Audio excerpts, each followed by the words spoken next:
El tema que se me ha pedido predicar es el llamado que Dios nos ha hecho a defender la verdad del Evangelio con mansedumbre y reverencia ante todo el que demande razón de la esperanza que hay en nosotros. Así que yo supongo que ustedes ya de antemano saben cuál es el texto que vamos a estar exponiendo en la noche de hoy. Yo les pido por favor que vayan en su Biblia si pueden. Algunos están en la oscuridad, pero tal vez en sus celulares, a Primera de Pedro capítulo 3. Voy a leer los versículos 13 al 17. Dice así la palabra del Señor: ¿y quién os podrá hacer daño si demostráis tener celo por lo bueno?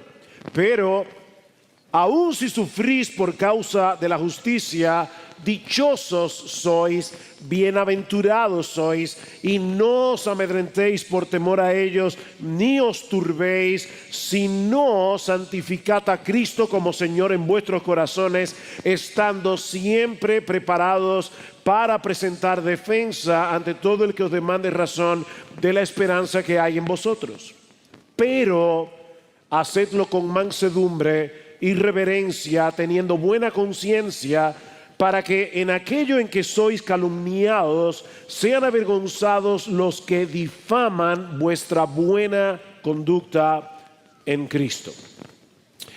La palabra que se traduce como defensa en el versículo 15 de Primera de Pedro 3 es la palabra griega apología, de donde viene nuestra palabra apologética. Y lo que Pedro está diciendo es que cuando Dios nos salvó, cuando Él nos llamó por su gracia eficazmente para venir a Cristo en arrepentimiento y fe, Él nos llamó a todos nosotros. No solamente a un grupo de expertos en filosofía, a un grupo de expertos en la defensa de la fe. No, mis hermanos, Él nos llamó a todos nosotros a que presentemos una defensa, a que estemos preparados para presentar defensa razonable de nuestra fe.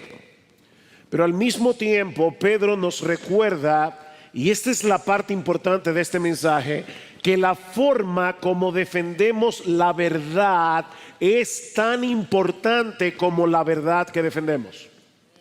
La forma como defendemos la verdad es tan importante como la verdad que defendemos. Y yo debo confesar, y de verdad que lo hago con tristeza, porque vienen muchas memorias a mi mente, que esta es una enseñanza de las Escrituras que yo habría querido asimilar más rápidamente en mi vida cristiana, sobre todo en mis primeros años en la fe. Durante mi adolescencia, cuando yo no era cristiano, me encantaban las películas de Bruce Lee.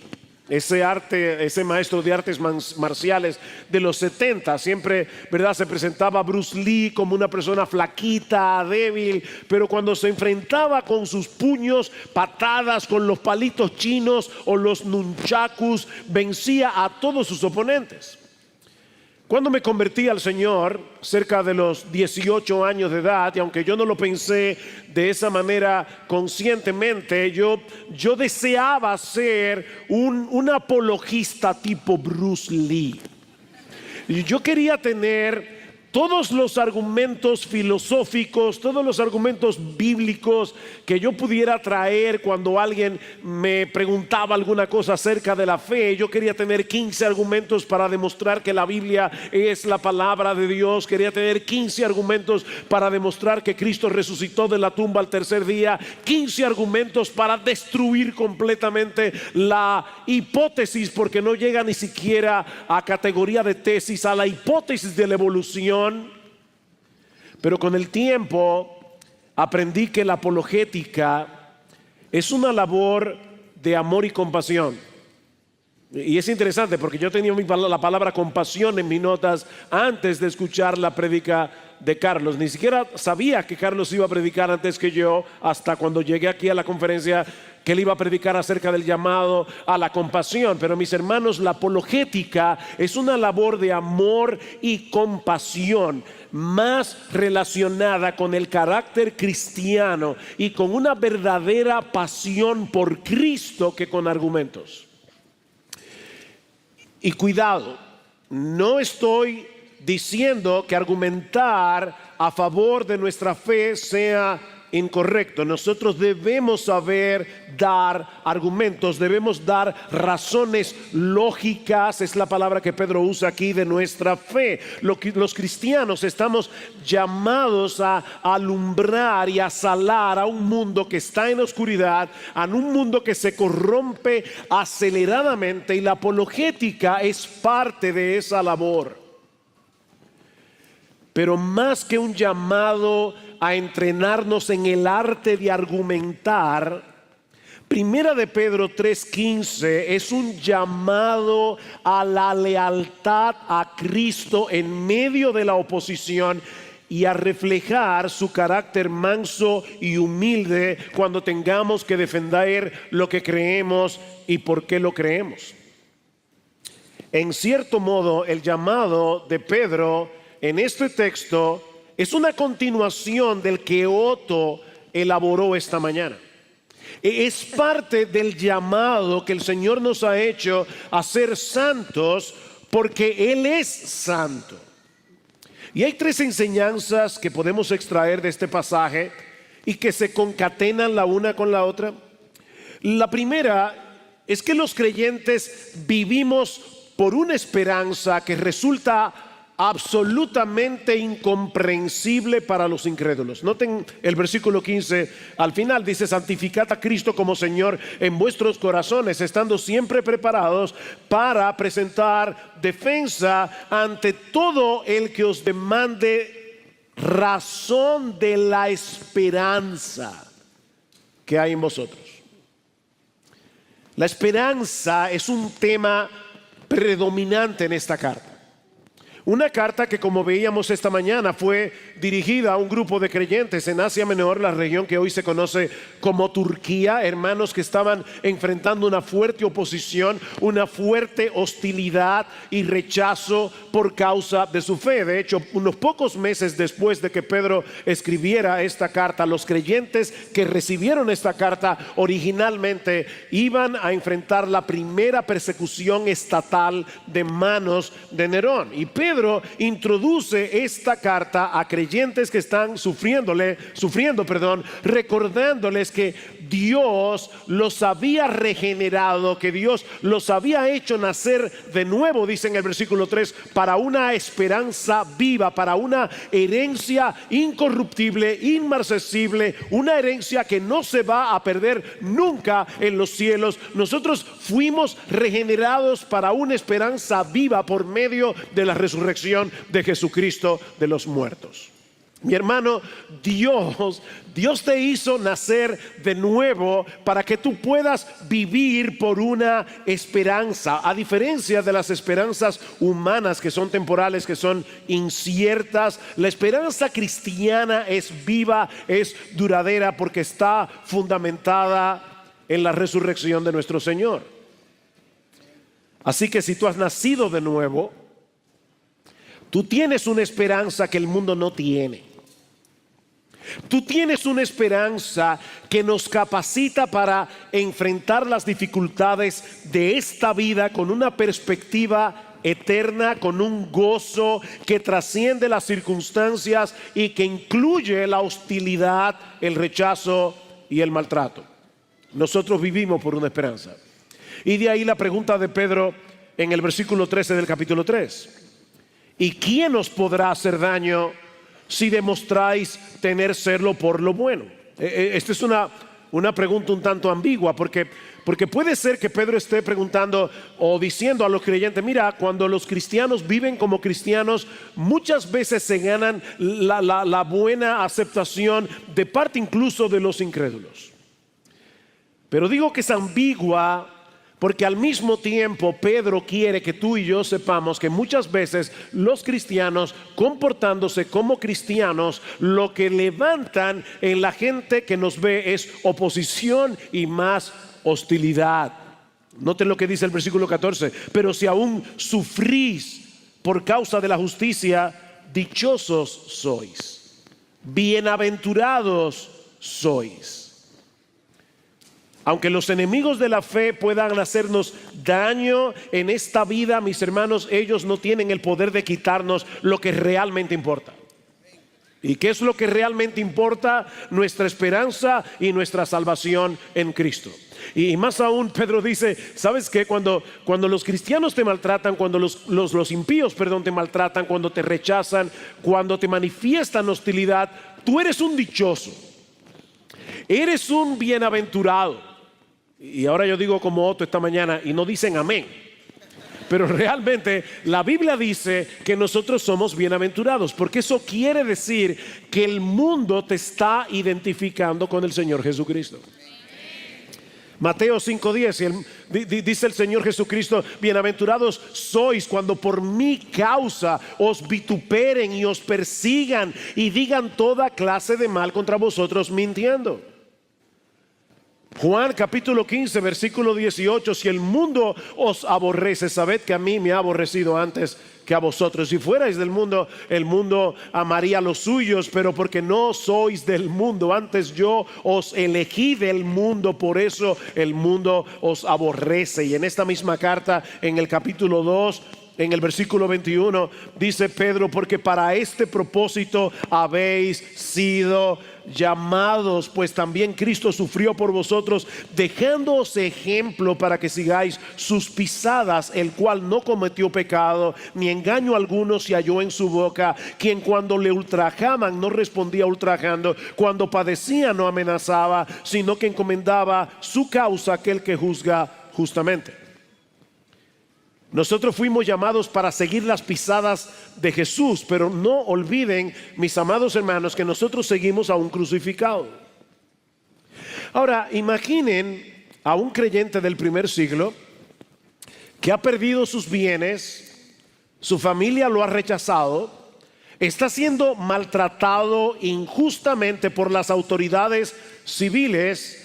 Pero este hombre, a pesar de todo, se mantiene firme en su fe en Cristo, lleno de una paz que es absolutamente inexplicable. Y lo que Pedro está diciéndonos en el texto es que eso puede provocar que los acusadores se cuestionen qué es lo que este hombre tiene que yo no tengo. Y que incluso pueden llegar a preguntarle: ¿qué es lo que te mueve a reaccionar de ese modo? ¿Cuál es tu esperanza? De ahí, por eso dice en el versículo 15: santifiquen a Cristo el Señor como Señor en vuestros corazones, y estén preparados para presentar defensa con mansedumbre y reverencia ante todo el que demande razón de la esperanza que hay en vosotros, porque ese tipo de conducta levanta cuestionamientos. La gente no nos entiende, no saben cómo es posible que nosotros vivamos así. Mis hermanos, el creyente tiene su esperanza en la gloria venidera y busca la aprobación de Dios y no la de los hombres. Un creyente que vive a la luz de esa realidad va a levantar cuestionamientos y tendrá muchas oportunidades para dar razón de la esperanza que hay en él. Pero Pedro nos dice también, en segundo lugar, que en medio de la hostilidad y de la provocación debemos santificar a Cristo como Señor en nuestros corazones, en vez de dejarnos atrapar por el temor a los hombres. Vean otra vez el versículo 15: santificad a Cristo, versículo 14b, y no os amedrentéis por temor a ellos, ni os turbéis, sino santificad a Cristo como Señor en vuestros corazones, estando preparados para presentar defensa. Santificar a Cristo como Señor en nuestros corazones no es hacerlo a Él más santo. Es un llamado a hacer de Cristo el centro de nuestra confianza. Es un llamado a hacer de Cristo el centro de nuestra obediencia. Mi hermano, cuando tú tienes tu mirada puesta en la grandeza y la majestad de Jesús, las personas que te amenazan parecen chihuahuas. Se vuelven pequeñitos. De Moisés dice en Hebreos capítulo 11 versículo 27 que él no tuvo temor de la ira del faraón, porque se sostuvo como viendo al invisible. Mientras más grande sea Cristo ante tus ojos, más pequeños serán tus adversarios. El problema es que eso es también cierto a la inversa. Cuando el creyente deja de confiar en el Señor, será atrapado por el temor a los hombres, será tentado a sacrificar sus convicciones cristianas para no meterse en problemas, o querrá defenderse de la hostilidad del mundo impío con más hostilidad, porque él no está dejando que el Señor lo defienda. Cuando quitamos los ojos de Jesús, fácilmente caemos en el error de defendernos agresivamente de la agresividad de otros. Pero Jesucristo es Rey de Reyes, Jesucristo es Señor de señores, y por lo tanto, mi amado hermano, mi amada hermana, tú no tienes que defenderte de esa manera de las amenazas del mundo incrédulo, porque ya tú tienes quien te defienda. Lo que nos lleva a la tercera enseñanza de este pasaje, que es realmente el corazón de mi mensaje en esta noche. En vez de dejarnos provocar para responder con agresividad al que nos maltrata, dice Pedro, debemos presentar una defensa de nuestra fe que sea coherente con el carácter de nuestro Señor. ¿Qué dice el versículo 15? Santificad a Cristo el Señor en vuestros corazones, estando siempre preparados para presentar defensa ante todo el que os demande razón de la esperanza que hay en vosotros, pero hacedlo con mansedumbre y reverencia. Presentar defensa. Aquí está la labor apologética. Pero déjenme aclarar algo de plano.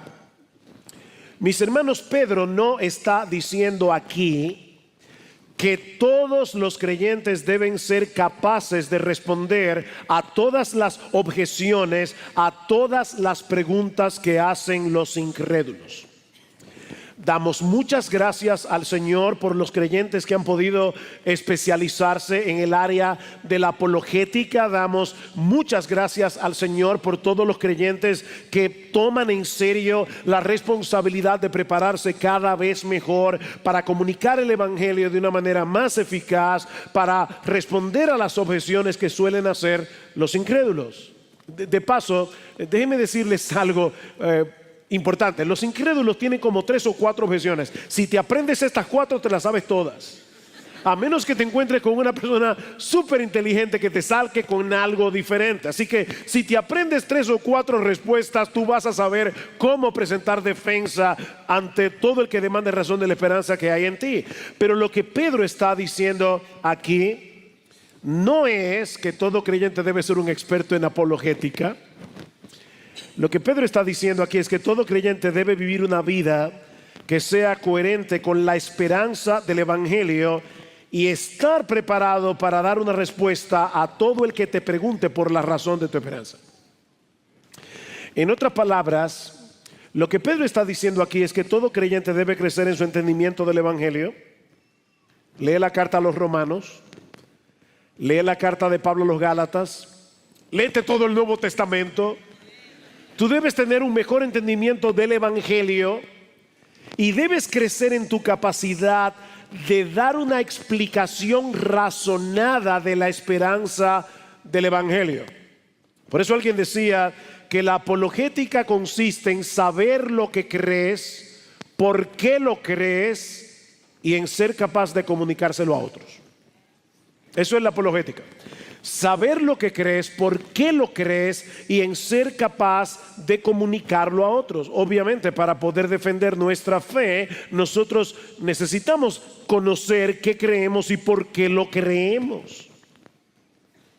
Hablaba con un joven de nuestra iglesia hace unos años, estaba haciendo una entrevista para el bautismo y yo le preguntaba, ven acá, cuando tú te encuentras con una persona en la universidad que te dice, explícame qué es eso del Evangelio, que tú le respondes. Y este joven me decía, bueno, yo le digo a esta persona, yo antes tenía un vacío en mi corazón, pero ahora yo invité a Cristo a venir a mí y ahora ya no tengo más ese vacío.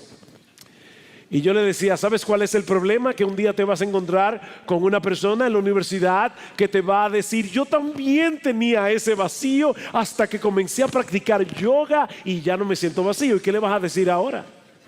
La razón por la que yo creo en Cristo no es porque yo tenía un vacío en mi corazón. La razón por la que yo creo en Cristo es porque el Espíritu Santo me convenció de pecado, de justicia y de juicio, y a través del Evangelio me mostró a ese precioso Salvador que pagó mi deuda en la cruz del Calvario. Y yo creo en Él porque la Biblia a través del Evangelio me invita a creer en Él. Es tan simple como suena.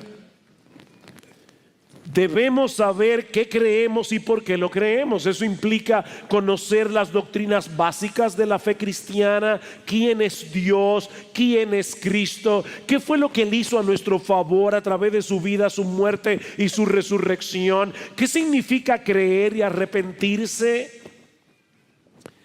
Necesitamos conocer nuestra Biblia lo suficiente como para poder responder al que nos cuestione por qué creemos que Jesús es el único camino al Padre, o por qué decimos que la salvación es por gracia por medio de la fe.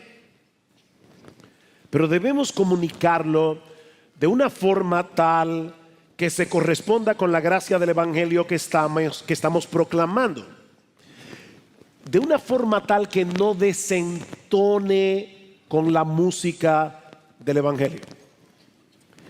Mis hermanos, no se trata simplemente de ganar argumentos.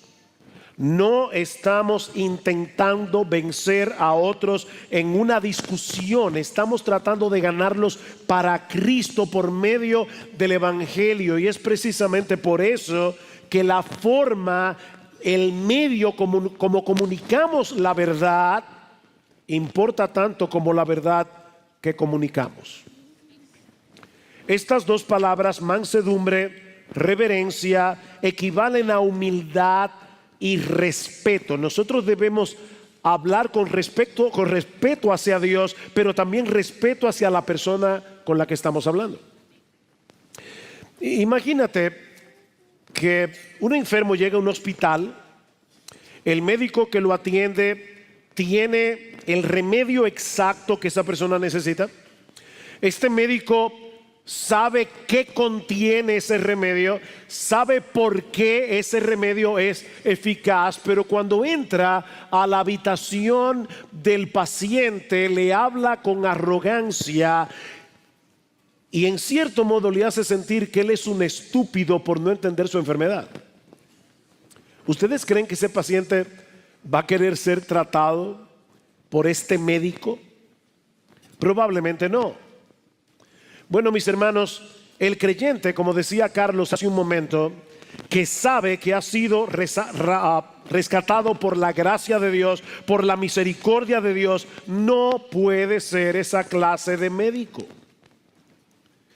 Los incrédulos no solo deben escuchar de nosotros el Evangelio, ellos deben ver en nosotros su poder transformador a través de nuestro carácter, a través de nuestra conducta. Vean el versículo 16: teniendo buena conciencia, para que en aquello en que sois calumniados sean avergonzados los que difaman vuestra buena conducta en Cristo. El Evangelio en el que tú y yo hemos creído salva y transforma.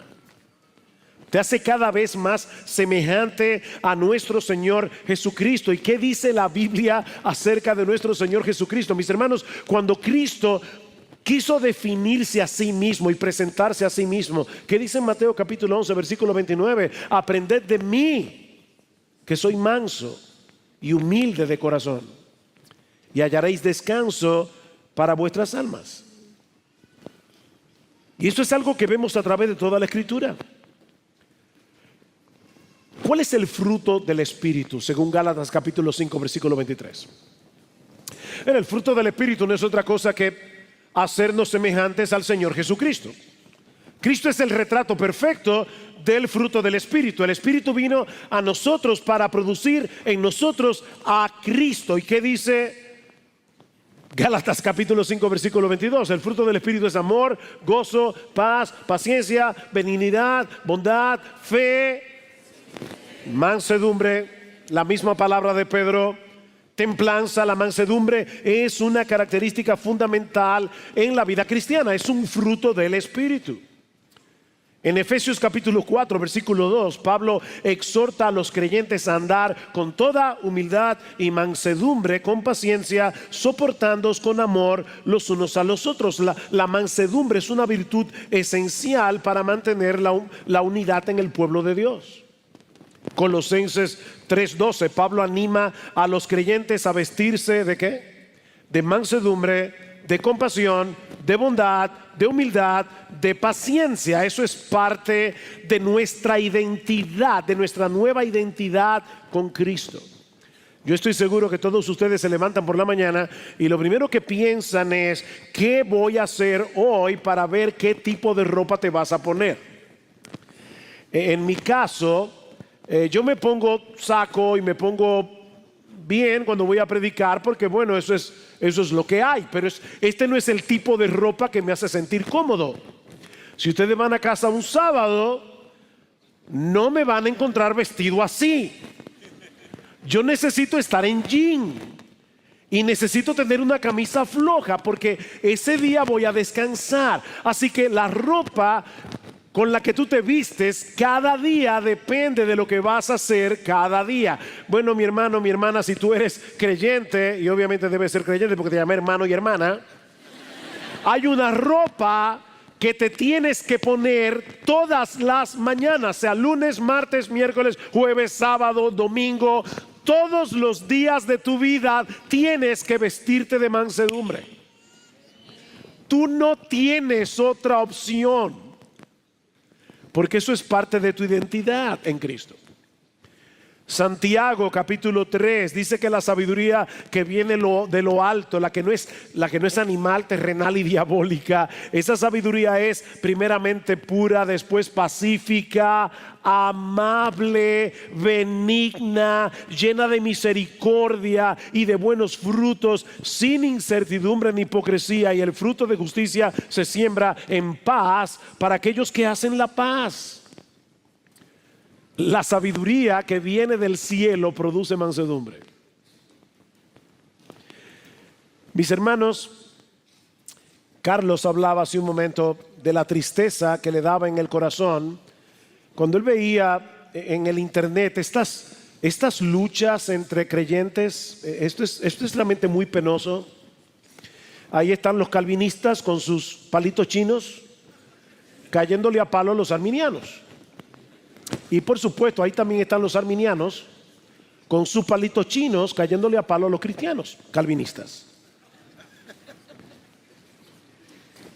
Mis hermanos, la firmeza de nuestras convicciones no es incompatible con la forma mansa y amorosa como debemos comunicarla a otros.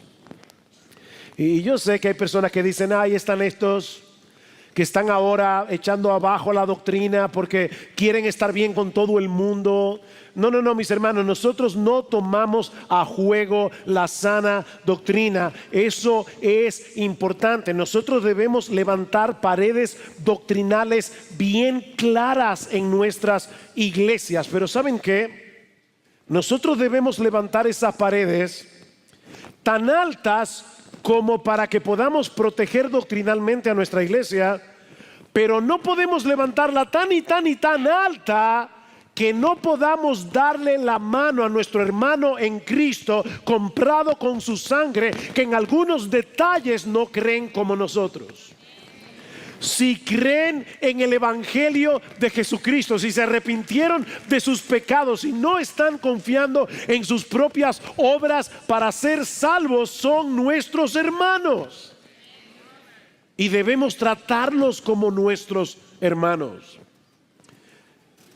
Esa es una de las lecciones que aprendemos en el capítulo 2 de la segunda carta de Pablo a Timoteo. Y yo recuerdo cuando Miguel me dijo hace ya varios meses que yo iba a predicar acerca de defender la verdad con mansedumbre y reverencia, estaba debatiéndome cuál de los dos textos usaba, primera de Pedro 3 o segunda Timoteo capítulo 2, y luego me di cuenta que no podía escoger entre un pasaje y otro. Así que ahora yo les pido por favor que vayan a segunda de Timoteo capítulo 2, segunda carta de Pablo a Timoteo capítulo 2, y solamente voy a leerles algunos versículos. No se preocupen, ustedes se van a ir a tiempo esta noche.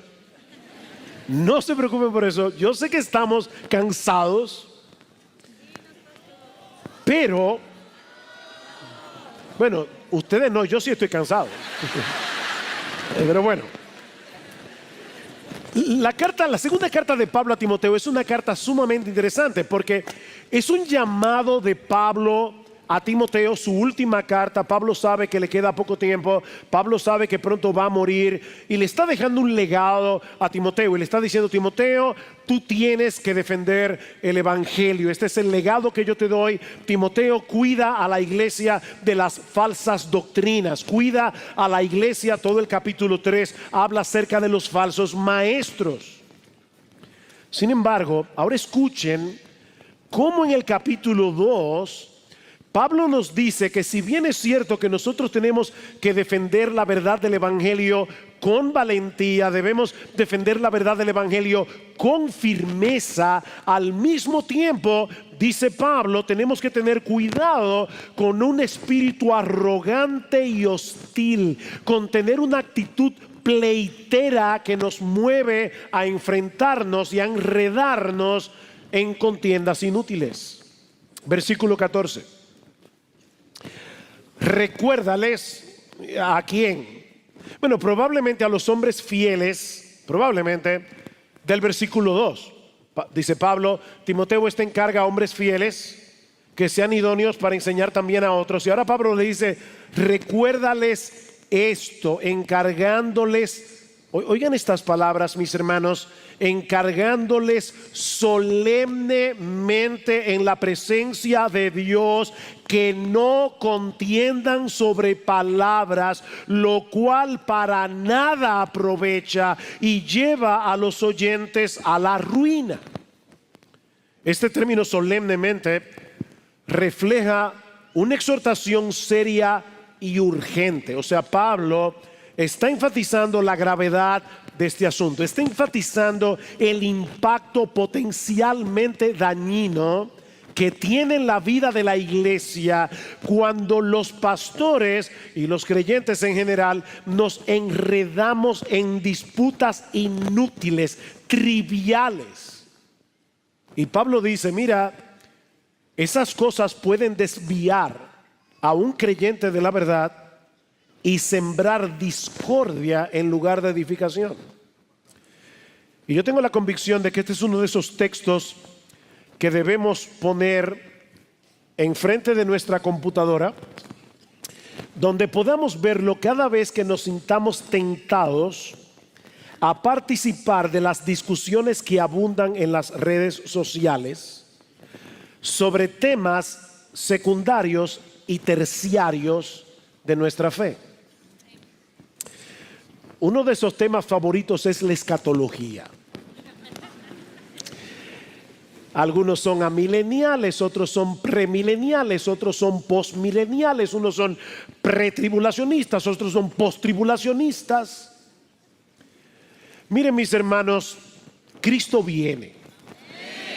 Eso pueden estar seguros. Esa es una de esas doctrinas fundamentales de nuestra fe. Pablo describe a los creyentes en Tesalónica como hombres y mujeres que se convirtieron de los ídolos a Dios para esperar de los cielos a su Hijo, nuestro Señor Jesucristo. La segunda venida de Cristo es fundamental a nuestra fe. Este no es un tema secundario, pero los detalles relacionados con ese evento no son esenciales al evangelio y por lo tanto no deben dividir a los creyentes, no deben moverlos a ofenderse de forma pública trayendo reproche al evangelio. Versículo 16: evita las palabrerías vacías y profanas, porque los dados a ellas conducirán más y más a la impiedad. Versículo 22, un texto por cierto muy mal interpretado: huye pues de las pasiones juveniles. O sea, la pornografía, no. Claro que debes huir de la pornografía y seguramente que incluye todas las pasiones juveniles. Pero mi hermano, un texto fuera de contexto se convierte en un pretexto. Cuando Pablo le dice a Timoteo en 2 Timoteo capítulo 2, huye de las pasiones juveniles, lo que le está diciendo es: Timoteo, huye de esa tendencia que tienen los jóvenes a enredarse muchas veces en disputas de cosas triviales o secundarias, o a reaccionar a los conflictos de una manera impetuosa o arrogante. Huye de esas pasiones. A veces me preguntan: pastor, ¿qué le entusiasma en sus viajes por América Latina? Y yo digo, bueno, una de las cosas que me entusiasma es ver la cantidad de jóvenes que están abrazando las doctrinas de la gracia. ¿Y qué le preocupa? Ver a muchos de esos jóvenes defender sin gracia las doctrinas de la gracia. Se leen 2 o 3 libritos, son expertos en doctrina, y ahora quieren arrasar con medio mundo. Huye de las pasiones juveniles. De hecho, nota el versículo 23 en el contexto: pero rechaza los razonamientos necios e ignorantes, sabiendo que producen altercados, producen pleitos, producen contiendas. Versículo 24. ¿Sabes por qué, Timoteo, debes cuidarte de todo eso, huir de esas pasiones juveniles? Porque el siervo del Señor no debe ser rencilloso. La Reina Valera del 60 dice: no deben ser contenciosos. Y la palabra griega que usa Pablo aquí va a ser fácil de recordar para cualquier latinoamericano, porque es la palabra griega, y no es una broma, es la palabra griega machomai. Aclaro, yo no estoy diciendo que la palabra macho se deriva de esa palabra. Solamente le estoy citando para que cuando pienses en un macho te recuerdes de esta palabra griega. Porque aquí dice: el siervo del Señor no debe ser un machomai, no debe ser un tipo pleitero, no debe ser contencioso. Esa es la misma palabra que aparece en el versículo 23 cuando habla de altercados. Es la misma palabra que usa Santiago capítulo 4 versículo 1, cuando dice: ¿de dónde vienen las guerras y los pleitos entre vosotros? El siervo del Señor, dice Pablo, debe defender la verdad con firmeza, con valentía, especialmente cuando enfrentamos a falsos maestros, herejías que amenazan con dañar a la iglesia y desviar a los creyentes. Eso es real. Las falsas doctrinas no son un juego, mis hermanos. Pablo dice en Tito 1:11 que a los falsos maestros, escuchen, es preciso tapar la boca. Eso es un lenguaje fuerte, que expresa la necesidad de frenar activamente la influencia de aquellos que distorsionan el evangelio. Pablo se está refiriendo aquí a la urgencia de exponer y corregir sus enseñanzas, no para aplastar a la persona en sí, sino para proteger a la iglesia de las consecuencias destructivas del error. Pero el siervo del Señor no debe ser un buscapleitos. Y debe saber diferenciar a un falso maestro de un incrédulo que, debido a su ignorancia, a la tiniebla espiritual de su corazón, se opone al evangelio. Noten el versículo 24 otra vez: el siervo del Señor no debe ser machomai, sino amable para con todos, apto para enseñar, sufrido, paciente con el mal, corrigiendo tiernamente a los que se oponen, por si quizá Dios les da el arrepentimiento que conduce al pleno conocimiento de la verdad.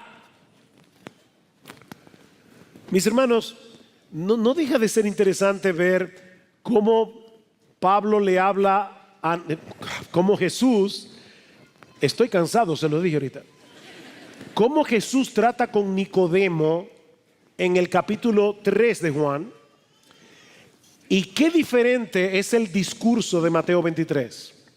Recuerdan: hay de vosotros, escribas y fariseos hipócritas. ¿Cómo trató Jesús a Nicodemo, que era un fariseo? le dijo, ven acá, escriba y fariseo hipócrita. No, Jesús trató a Nicodemo de una manera diferente. A como trató a los fariseos y escribas de Mateo 23, que estaban abusando, estaban dañando el mensaje de Dios al pueblo. Pero ¿saben qué? Aún al final del discurso de Mateo 23, Jesús terminó llorando sobre Jerusalén. Y yo personalmente pienso acerca de mí que yo necesito mucho ese corazón, porque yo soy más rápido para el discurso fuerte que para llorar por aquellos que están perdidos. Necesitamos esa mezcla piadosa de firmeza y bondad y aprender cuándo y en qué medida aplicar cada cosa. Sigue diciendo Pablo, debemos corregir tiernamente a los que se oponen. Oigan, porque por si acaso Dios les da el arrepentimiento que conduce al pleno conocimiento de la verdad, y volviendo en sí escapen del lazo del diablo, habiendo estado cautivos de él para hacer su voluntad. El siervo del Señor debe estar preparado para enseñar con paciencia, corrigiendo a los que se oponen con mansedumbre y humildad, confiando en que es Dios el que puede obrar en sus corazones y llevarlos al arrepentimiento. Colosenses 4:6, sea vuestra palabra siempre con gracia, sazonada con sal, no con chile, sazonada con sal, para que sepáis cómo debéis responder a cada uno. Y mis hermanos, si nosotros debemos hablarle al incrédulo con esa gracia, ¿cuánto más aquellas ovejas por las que Cristo derramó su sangre en la cruz? Ya sea cuando tengamos que ayudarlas a salir del error o incluso cuando tenemos que corregir su pecado. Gálatas 6, hermanos, si alguno fuere sorprendido en alguna falta, vosotros que sois espirituales, restauradles, ¿con qué? Con espíritu de mansedumbre. Ahí está la palabra otra vez. Considerándote a ti mismo, no sea que tú también seas tentado. Mis hermanos, es triste ver la manera como los creyentes verdaderos, discuten y se ofenden, incluso en público a través de las redes sociales. Miren, mis hermanos, lo que pudiera ser un foro masivo a través del cual nosotros podemos dar a conocer al maravilloso, precioso, glorioso Salvador que nosotros hemos conocido, a ese glorioso evangelio de la gracia que salva a los pecadores. Ese medio, las redes sociales, a través de las cuales nosotros podemos hacer tanto bien, lamentablemente se ha convertido muchas veces en un ring de boxeo donde los cristianos se golpean y se ofenden entre sí. Eso es triste. Estamos pisoteando el evangelio. ¿Qué dice Juan 13:34? En estos conocerán todos que sois mis discípulos, si tuviereis sana doctrina.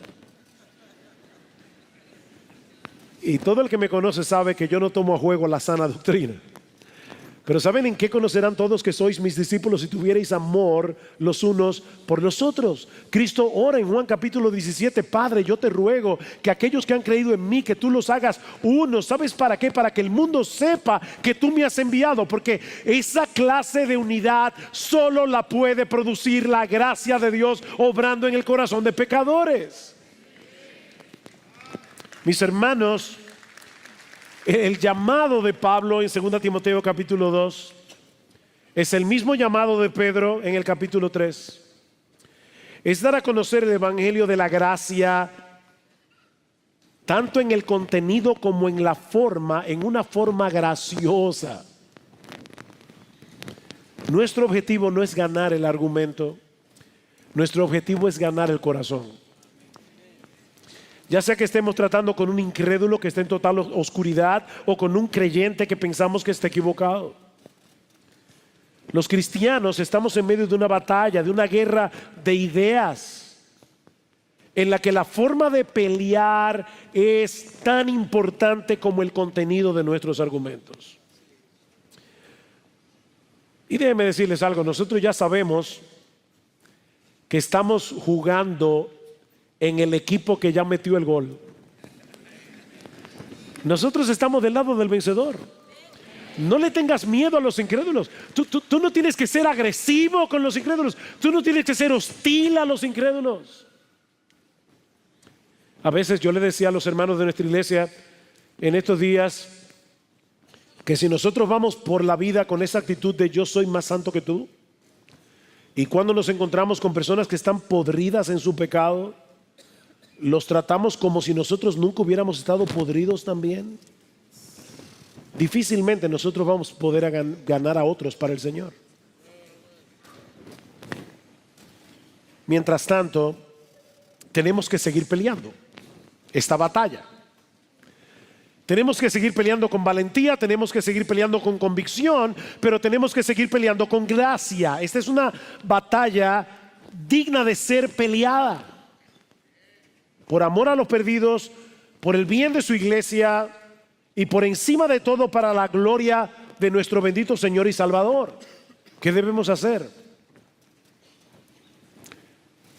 Vive a la luz de tu esperanza en Cristo.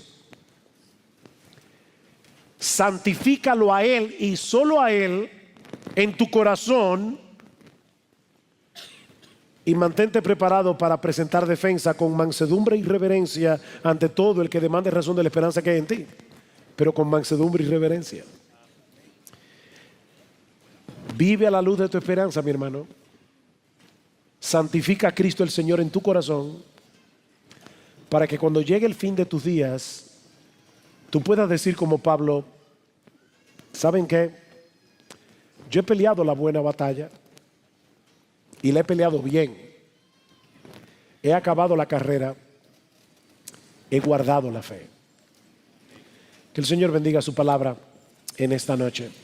Vamos a orar.